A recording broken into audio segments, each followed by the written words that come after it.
Phone tapping అనేది ఆషామాషి నేరమేం గాదు. చాలా పెద్ద క్రిమినల్ చర్య. ఖచ్చితమైన చర్య. కానీ ఆశించినట్టు జరుగుతోందా?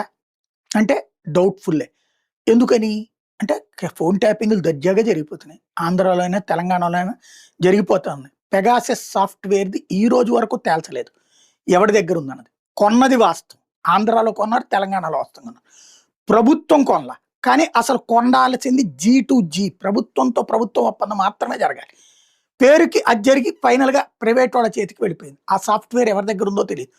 క్రిందటిసారి కేసీఆర్ గవర్నమెంట్ దిగిపోయిన తర్వాతన రేవంత్ వచ్చాడు. ఇప్పటివరకు ఆ సాఫ్ట్‌వేర్ ఎక్కడుందో తేల్చలేదే.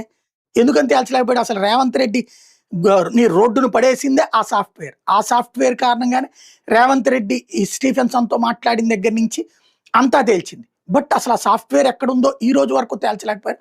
అదేదో అప్పుడు దొరికినటువంటిది పెగాసెస్సా కాదన్నటువంటిది కూడా తేల్చలేకపోయారు. ఓవరాల్‌గా ఫోన్ ట్యాపింగ్ జరిగిందన్నది మాత్రం వాస్తవం అని